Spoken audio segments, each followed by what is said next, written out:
আমি আবার বলছি যে যারা এসেছিলেন তারাও তৃণমূল কংগ্রেসের প্রতীকে জেতা জনপ্রতিনিধি, মমতা বন্দ্যোপাধ্যায়ের প্রতীকে জেতা জনপ্রতিনিধি। এখন পার্টি অফিসে যে কেউ আসতে পারে। এবার সেই তারা হঠাৎ সন্ধ্যেবেলা এসে হাজির হলেন কেন?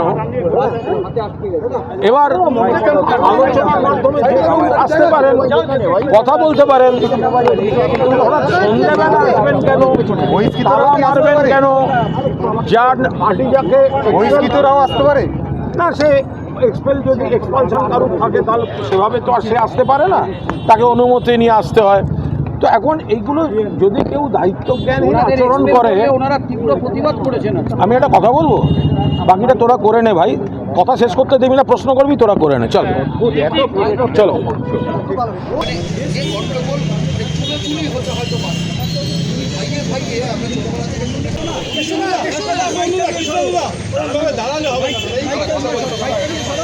আপনারা একটু চেপে যান, গাড়িটা যেতে দিন। পুলিশের পক্ষ থেকে বারবার করে বলা হচ্ছে যাতে এদিকে চেপে আসেন, রাস্তার পরিষ্কার চলে আসেন। আপনারা সবাই সাধারণ মানুষের যাতায়াতের রাস্তা থেকে সরিয়ে দিন একটু। ট্যাগ টিমে যারা আছেন আপনি নিয়ে সবাইকে ভালো করে বলে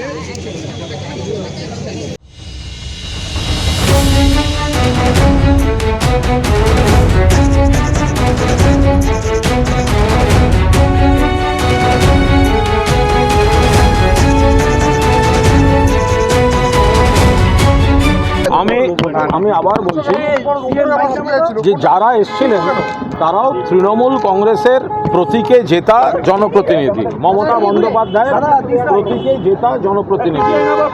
এখন পার্টি অফিসে যে কেউ আসতে পারে। এবার সেই তারা হঠাৎ সন্ধ্যেবেলা এসে হাজির হলেন কেন?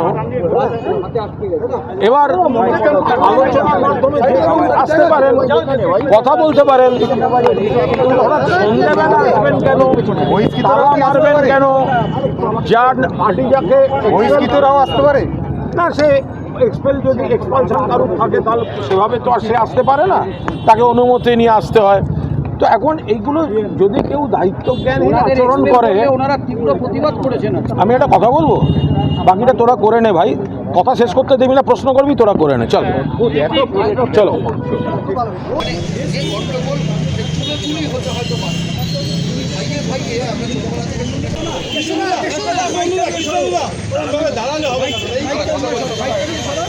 আপনারা একটু চেপে যান, গাড়িটা যেতে দিন। পুলিশের পক্ষ থেকে বারবার করে বলা হচ্ছে যাতে এদিকে চেপে আসেন, রাস্তার পরিষ্কার চলে আসেন। আপনারা সবাই সাধারণ মানুষের যাতায়াতের রাস্তা থেকে সরিয়ে দিন একটু। ট্যাগ টিমে যারা আছেন আপনি নিয়ে সবাইকে ভালো করে বলে